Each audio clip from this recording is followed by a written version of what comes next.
या ठिकाणी भारतीय विद्यार्थी मोर्चाच्या वतीने आज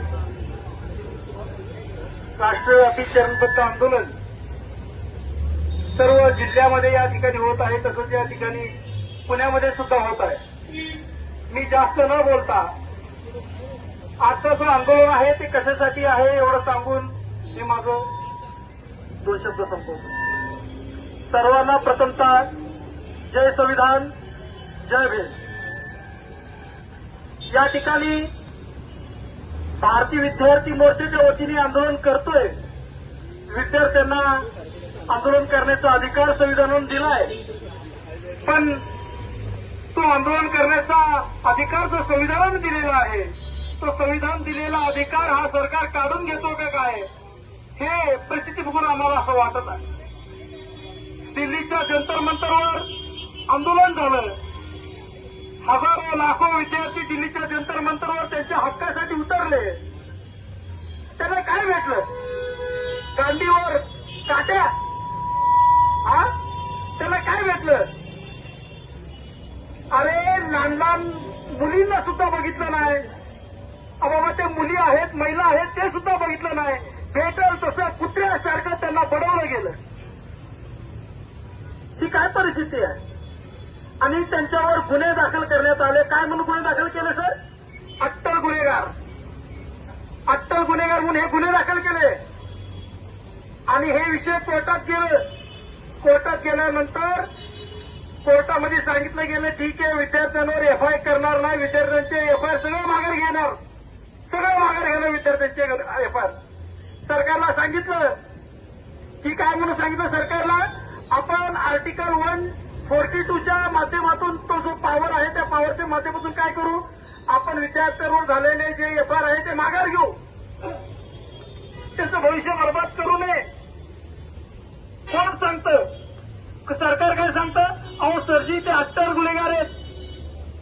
मग ठीक आहे म्हणलं सर, कोर्टाने काय सांगितलं, ठीक आहे अट्टर गुन्हेगार तर अट्टर गुन्हेगार, तुम्ही काय करा अट्टर गुन्हेगारांची सुद्धा लिस्ट घेऊन या, म्हणजे आम्ही चेक करू अट्टर गुन्हेगार काय आहे, विद्यार्थी काय आहे ते तपासून आम्ही विद्यार्थ्यांचं जे एफआयआर झालेले, जे गुन्हे झालेले ते माघार घेऊ। पण अजून सुद्धा सरजी अजून सुद्धा ते माघार घेतले नाही, अजून सुद्धा सरकार त्यांचं लिस्ट दिलेलं नाही। त्याचा अर्थ काय? जो विद्यार्थी आहे, जो आपल्या हक्कासाठी लढतोय, जो आपल्या अस्तित्वासाठी, आपल्या स्वाभिमानासाठी, आपल्या शिक्षणासाठी, आपल्या करिअरसाठी जो लढतोय त्याला संपवण्याचा डाव हे सरकार करत आहे।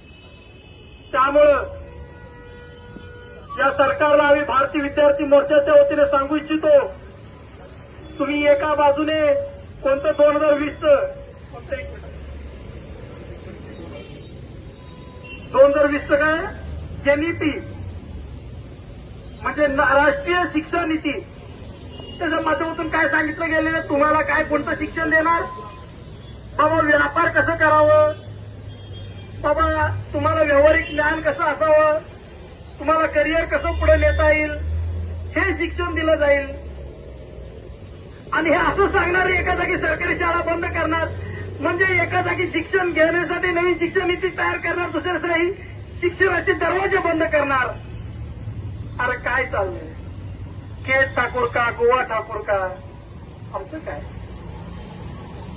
त्यामुळं आम्ही या भारतीय विद्यार्थी मोर्चाच्या वतीने सांगू इच्छितो, आम्हाला अशी परिस्थिती आलेली आहे, आम्हाला उद्या सुद्धा मरण आलं तरी चालेल, पण आम्ही मरता मरता आम्ही येणाऱ्या पिढीसाठी नवीन दिशा दाखवून जाऊ, एवढंच या ठिकाणी सांगतो। आणि या ठिकाणी मी बुद्धिस्ट इंटरनॅशनल नेटवर्कचं या ठिकाणी आभार मानतो। त्यांनी या ठिकाणी खूप आणि खूप समर्थन दिलं, साथ समर्थन केलं। तो या पालकांमुळे आम्ही आमची लढाई लढू शकतो, त्यांच्या समर्थनाशिवाय आम्ही आमची लढाई लढू शकत नाही। यांचं सपोर्ट असंच राहावं, यांचं समर्थन असंच राहावं असं मी या ठिकाणी यांना धन्यवाद व्यक्त करतो। आणि या ठिकाणी मी एक घोषणा देतो, रोजी रोटी दे न सके वो सरकार निकम्मी है, जो सरकार निकम्मी है वो सरकार बदलनी है, जो सरकार निकम्मी है वो सरकार बदलनी है। जय जय जय जय जय भीम, जय भीम, जय भीम, जय जय जय जय जय भीम, जय भीम, जय भीम। धन्यवाद.